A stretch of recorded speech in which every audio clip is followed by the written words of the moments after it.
Eh bien, salut tout le monde, c'est Thomas Bricolage Vlog et aujourd'hui je fais du crépi.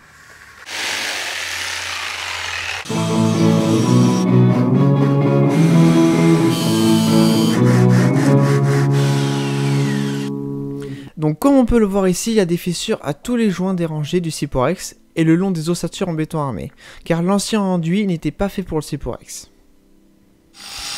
Donc je commence par tronçonner les angles à la disqueuse pour ne pas éclater les parties que je ne désire pas refaire.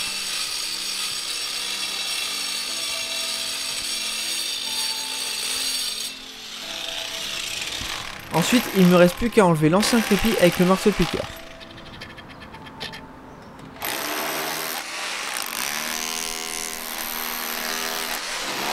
Et comme on peut le voir ici, le crépi n'était pas fait pour le Cyporex, mais bien pour un mur en béton, car il se décolle du support sans difficulté.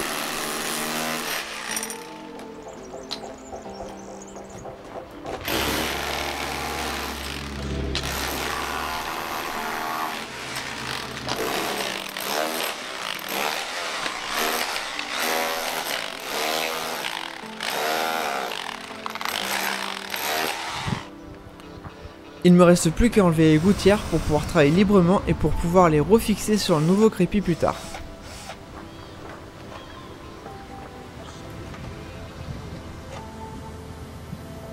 Ensuite, je peux installer une règle sur le côté pour faire un angle bien droit.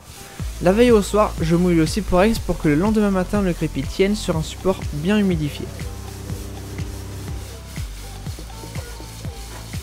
Donc le lendemain matin, je commence à faire la première bétonnière avec des sacs de crépi déjà teintés et où il faut rajouter juste 4 litres d'eau. Et vu que ce crépi est composé principalement de chaux, la moitié du produit est resté collé au fond de la bétonnière, alors je devais le racler pour en perdre le moins possible. Donc je commence par faire une première couche très grossière d'environ 7 mm, que je lisse avec une règle crantée, pour avoir un support droit.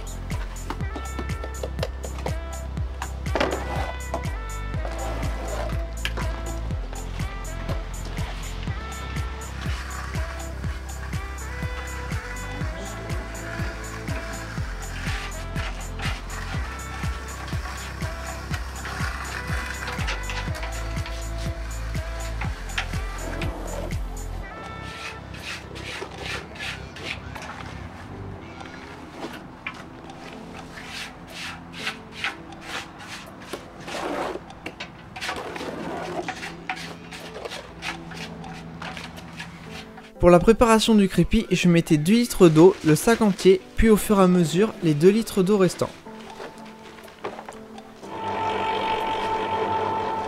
Ensuite, pour la deuxième couche, je procède quasiment pareil que la première, sauf que je taloche le crépi pour avoir une meilleure finition.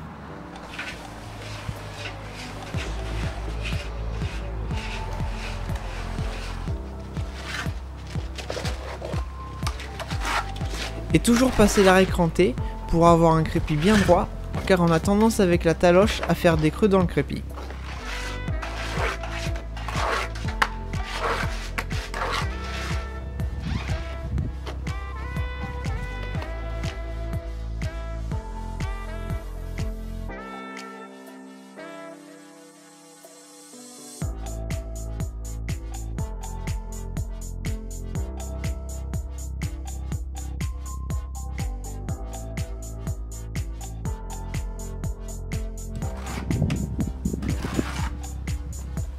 Et aussi, je vous conseille de faire le crépi dans un temps très nuageux pour avoir le moins de chaleur possible, car le crépi sèche très vite par lui-même.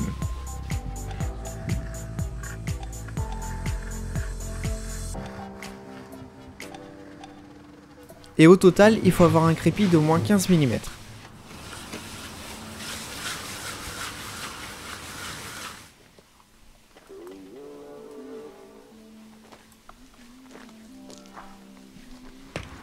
Ensuite, le lendemain matin, je déplace la règle de l'autre côté pour faire les mêmes opérations que la veille.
2 semaines plus tard, je perce les trous pour installer les gouttières et puis je les visse.